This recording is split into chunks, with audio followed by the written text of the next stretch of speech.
Sports Minister Mansukh Mandavia on Tuesday announced that the Indian Super League, which was on pause due to lack of commercial partner, will start on February 14, ending a crisis that paralyzed Indian football for close to 6 months.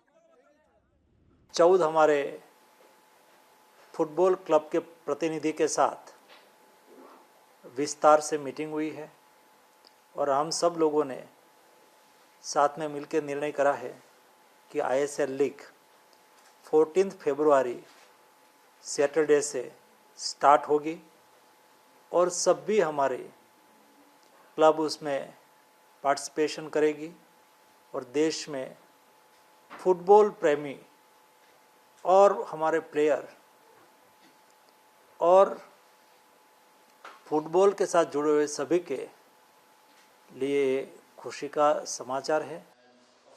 Joining him at the long-awaited resolution table was an under-fire All India Football Federation President Kalyan Chaubey, who took over the explaining part after the minister's announcement. 91 matches होगा कुल मिला के, जहां 14 team participate करेगी और ये कहाँ home कहाँ अवे वो क्लब मिलकर के तय करेगी. एक गवर्निंग काउंसिल बोर्ड बनेगा. गवर्निंग काउंसिल बोर्ड के ऊपर कमर्शियल डिसीजन लेने की ऑटोनॉमी रहेगी और उसमें टूर्नामेंट का फिक्सचर भी इंक्लूड है.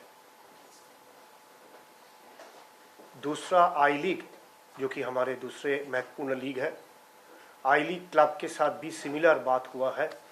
उनके 11 क्लब ओनर के साथ सिमिलर फॉर्मेट में इस बार जो ट्रंकेटेड लीग होगी उसमें 55 मैच होगी, 55 मैचेस रहेगा.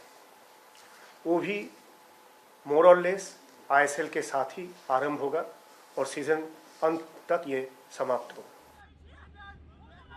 The financial framework was also clarified. A Rs 25 crore central pool will be created, with AIFF contributing 40%. The league itself will receive Rs 10 crore, while the I-League will be allocated Rs 3.2 crore. कुल मिलाकर के करीब 14 करोड़ की contribution रहेगा ये दोनों league में. ISL और आई लीग मिला करके 10 करोड़ रहेगा आईएसएल में, कुछ 3.2 करोड़ रहेगा आई लीग में. यदि आप मान के चलते आई लीग की बजट 8 करोड़ की है, यदि ऊपर जाए तो फिर उस बात की चर्चा होगी. और आईडब्ल्यूएल के जो है वो 100% जो फंड एआईएफएफ की तरफ से जारी. For a sport battered by months of governance turmoil, commercial uncertainty, and players' unrest, the February 14 restart is far more than a date on the calendar. It represents a government-backed effort to stabilize a shaken ecosystem, safeguard clubs and careers, and ensure that the Indian football does not slide into deeper paralysis.